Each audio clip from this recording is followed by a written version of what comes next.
Halo, apa kabar pemirsa? Bertemu lagi bersama saya Rini Reski dalam Warta Parlamentaria. Kami sudah menyiapkan beragam informasi seputar kinerja dan kegiatan anggota DPR RI. Inilah Warta Parlamentaria selengkapnya.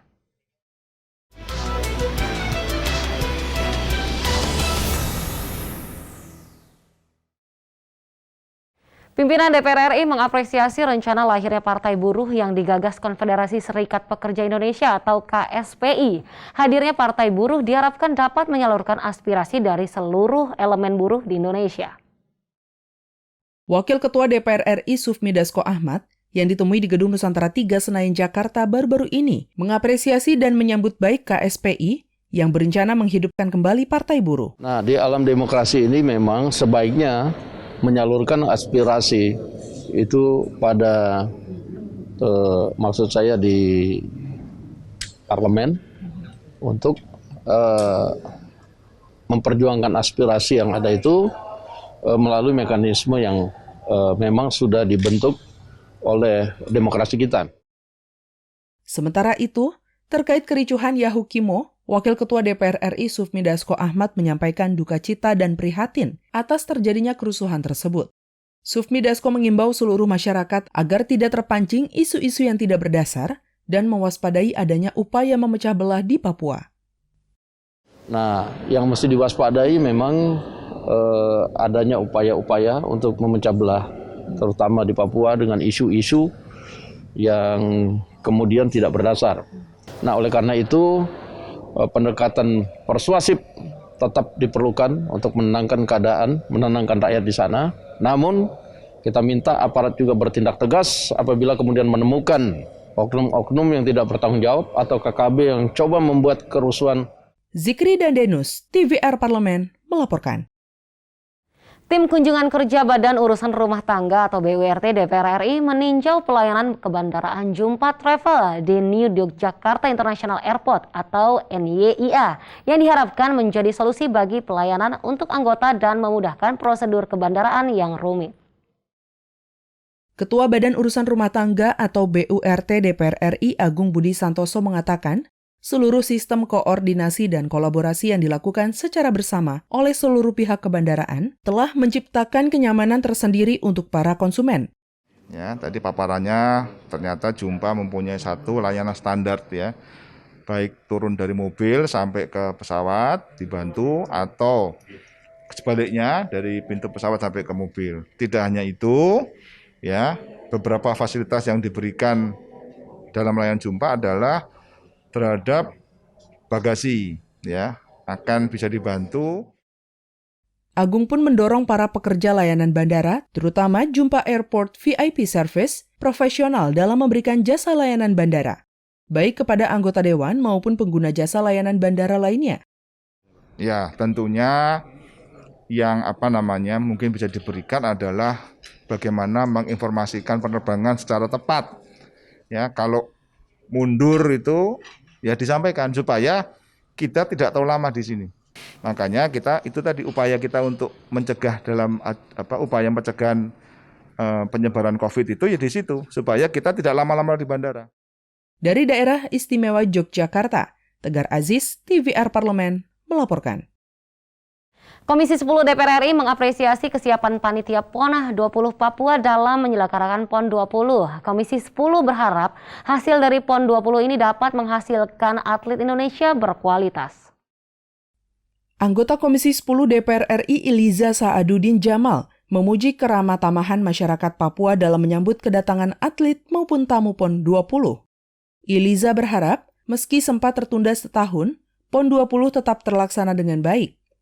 Iliza menekankan, Komisi 10 dan Kemenpora siap memberikan dukungan penuh untuk pelaksanaan PON 20. Kita melihat seluruh venue ini tertata dengan cukup bagus ya, dengan cuaca alam yang sangat mendukung.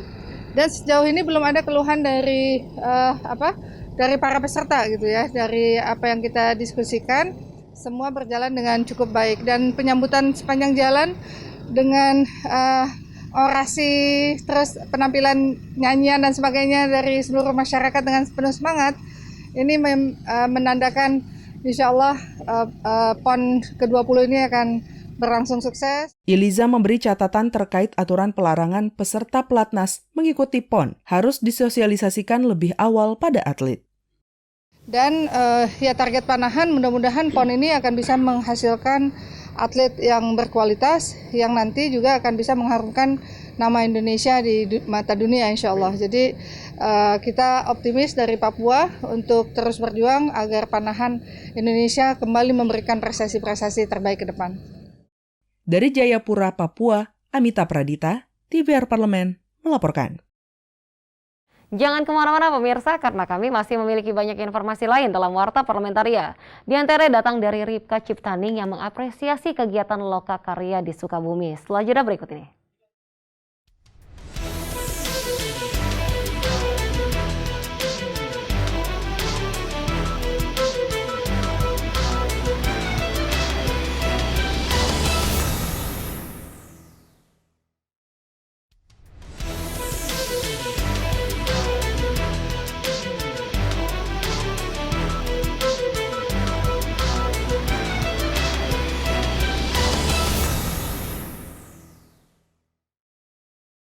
Lokakarya Televisi dan Radio Parlemen bersama media lokal diharapkan dapat memberi kemudahan dalam memberitakan kinerja anggota Dewan, juga membantu media lokal untuk memperoleh informasi yang real.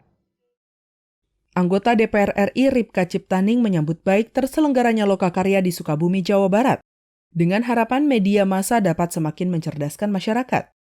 Ripka meminta media massa menyampaikan kinerja maksimal anggota Dewan dalam memperjuangkan aspirasi masyarakat daerah pemilihan melalui pembahasan anggaran program bersama pemerintah. Teman-teman wartawan sangat membantu kita lah, khususnya di daerah bisa kerjasama dengan yang pusat, menginformasikan yang pusat untuk kerja-kerja Dewan di parlemen. Misalnya kalau kita membahas anggaran, itu kita membedah sampai RKAKL kita sampai yang terkecil pengawasan DPR. Karena 3 itu melekat pada kita. Ketua KPID Jawa Barat, Adiana menilai, kerjasama TVR Parlemen dengan media lokal sangat strategis. Menurut Adiana, masyarakat perlu mengetahui berbagai kebijakan yang dibahas DPR RI bersama pemerintah, baik skala nasional maupun lokal, khususnya Dapil Jawa Barat 4.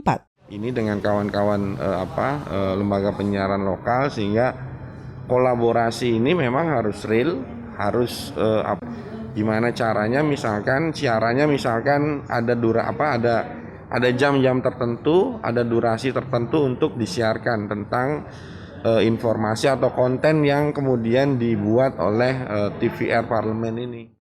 Dari Sukabumi, Jawa Barat, Helmi Darmawan, TVR Parlemen melaporkan.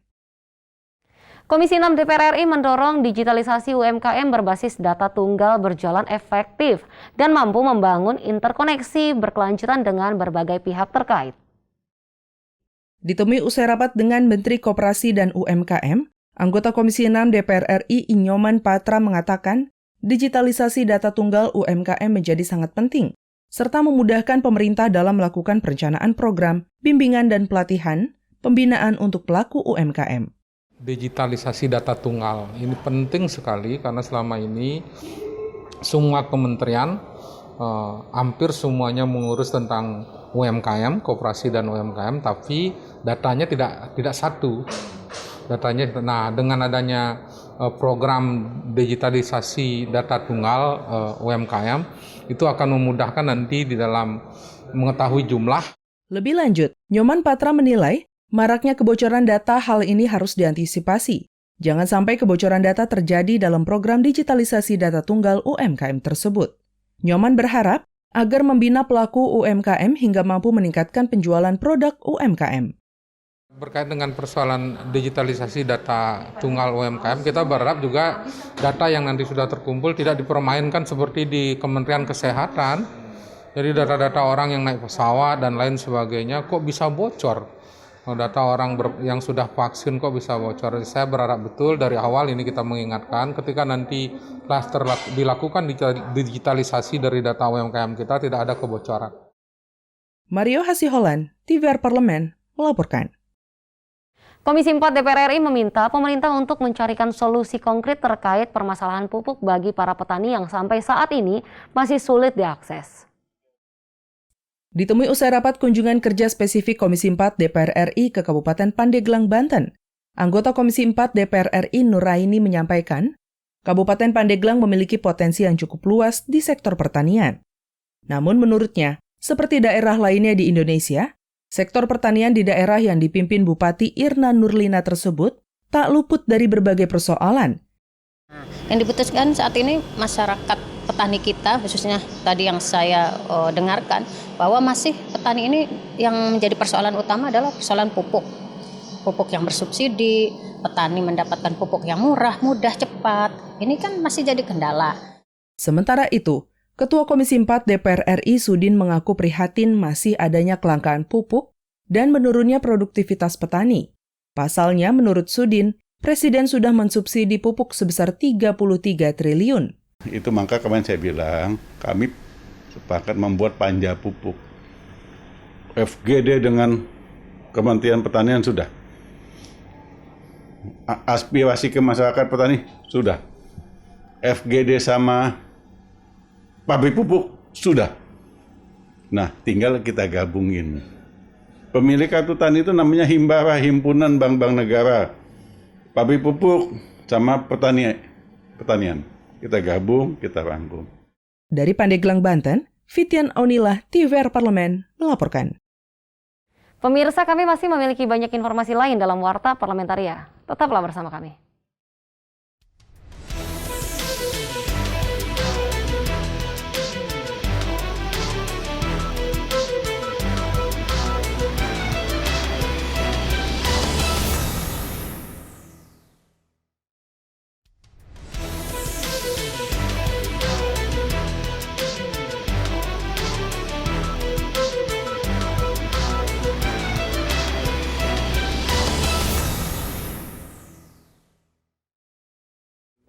Komisi 5 DPR RI mendorong program Kementerian Desa lebih optimal sehingga dapat dirasakan manfaatnya. Dalam rangka kunjungan spesifik Komisi 5 DPR RI ke Makassar, Komisi 5 melakukan pertemuan dengan Kepala Badan Pengembangan Sumber Daya Manusia atau BPSDM dan Pemberdayaan Masyarakat Desa Daerah Tertinggal dan Transmigrasi. Wakil Ketua Komisi 5 DPR RI Andi Iwan Darmawan berharap Kementerian Desa dapat mengakomodir seluruh desa akibat dampak pandemi COVID-19 sehingga program padat karya ini dapat dirasakan manfaatnya oleh masyarakat. Dengan adanya pandemi COVID-19 ini tentunya pemerintah kita harapkan bisa ikut membantu membuka lapangan kerja baru. Tentunya pengangguran-pengangguran yang ada akibat pandemi ini dapat diserap dalam program-program padat karya. Nah, tadi kami sampaikan agar supaya program-program padat karya ini diisi oleh tenaga-tenaga yang belum terakomodir di program-program lainnya. Sementara itu, anggota Komisi 5 DPR RI Muhammad Aras mengatakan, agar pelaksanaan program kementerian ini berjalan maksimal, perlu adanya peningkatan SDM Balai Pelatihan dan Pemberdayaan Masyarakat Desa Tertinggal dan Transmigrasi untuk mengefektifkan kinerja Kementerian Desa. Oleh karenanya, tentu kita berharap bahwa peningkatan SDM ini menjadi penting untuk bisa lebih efektifkan kinerja dari Kemendes. Yang kedua, tentu permasalahan-permasalahan secara intern ini ya juga perlu dikomunikasikan lebih intens. Kenapa? Karena ini kan tempat tugasnya ini di Makassar pusatnya, lalu kemudian ke Sulawesi Utara. Dari Sulawesi Selatan, Makassar, Rian Indrayana, TVR Parlemen, melaporkan. Komisi 6 DPR RI meninjau area percontohan wisata di wilayah penambangan PT Aneka Tambang di Pongkora, Bogor, Jawa Barat. Komisi 6 menilai mine closure proses perlu melibatkan unsur masyarakat dan bernilai ekonomis. Ditemui usai meninjau area PT Aneka Tambang, Wakil Ketua Komisi 6 DPR RI Martin Manurung menyoroti pemberian izin pertambangan 10 tahun ke depan yang dinilai masih memiliki nilai ekonomis. Martin melihat PT Aneka Tambang sudah menerapkan mine closure proses yang cukup baik. Ada beberapa kelompok tani itu saya tidak ingat angkanya, tapi intinya adalah masyarakat sekitar sejak sekarang sudah dilibatkan bahkan untuk aktivitas-aktivitas yang nantinya akan menjadi post mining, pasca tambang. Sementara itu, anggota Komisi 6 DPR RI lainnya Eli Rahmat Yasin turut mengapresiasi langkah PT Aneka Tambang yang membuka lahan wisata dan mengembangkan UMKM di sektor area penambangan. Eli Rahmat Yasin mendorong PT Aneka Tambang bersinergi dengan pemerintah daerah setempat untuk pemberdayaan UMKM lokal untuk mengurangi tingkat pengangguran. Ya kalau di sini memang kan lebih banyak ke pertanian, jadi mereka UKM-nya lebih kepada makanan-makanan kemasan gitu ya, hasil bumi dari pisang, singkong dan sebagainya. Itu baru segitu ya, belum meluas lagi. Mudah-mudahan dengan adanya Antam lagi, dengan Antam ini bisa dikembangkan. PT Aneka Tambang mendapatkan pemberian izin pertambangan tambahan selama 10 tahun ke depan. Komisi 6 DPR RI berharap proses penambangan tetap menjaga AMDAL dan rehabilitasi lingkungan hidup. Dari Bogor, Jawa Barat, Dwi Utomo, TVR Parlemen, melaporkan. DPR RI mendorong pemerintah memberikan dukungan kepada BUMN bidang teknologi untuk dapat terus menghasilkan produk dan inovasi yang mampu bersaing di level internasional. Ditemui saat menghadiri pameran Teknofest 2021 di Istanbul, Turki, anggota Komisi 11 DPR RI Vera Febianti mendorong pemerintah memberikan alokasi anggaran, riset dan inovasi kepada BUMN di bidang teknologi agar dapat menciptakan produk teknologi unggulan yang dapat dimanfaatkan oleh seluruh masyarakat Indonesia. Vera berharap BUMN di bidang teknologi seperti PT Pindad dan PT Dirgantara Indonesia kembali berjaya di masa depan dengan dukungan penuh dan upaya terstruktur dari pemerintah. Pemerintah harus memberikan anggaran yang luar biasa kepada mereka. Dan yang kedua, ini ada tadi PT DI juga harusnya pemerintah memikirkan ke depannya bagaimana PT DI ini harus bangkit dan harus bisa lebih maju lagi. Anggota Komisi 1 DPR RI Kresna Dewanta Prosah mendorong Kementerian Luar Negeri dan Kementerian Pertahanan memanfaatkan ajang pameran teknologi internasional untuk mempromosikan produk inovasi dalam negeri ke dunia internasional sebagai bentuk dukungan kepada BUMN bidang teknologi agar terus berinovasi dan mengembangkan produk teknologi karya anak bangsa. Kita meminta bahwa dari seperti Menteri Pertahanan, khususnya juga Kemenlu, bisa melihat peluang-peluang seperti ini. Kita harus lebih banyak melakukan kerjasama, kemudian bisa pertemuan dengan pihak-pihak lain terkait dengan mendukung bagaimana produksi di dalam negeri kita ini bisa sangat dikenal oleh aspek internasional. Dari Istanbul, Turki, Ferdian Nurrahman, TVR Parlemen, melaporkan. Demikianlah beragam informasi seputar aktivitas DPR RI yang sudah kami susun dalam Warta Parlamentaria. Saya Rini Reski beserta kerabat kerja yang bertugas undur diri. Terima kasih atas perhatian Anda. Sampai jumpa.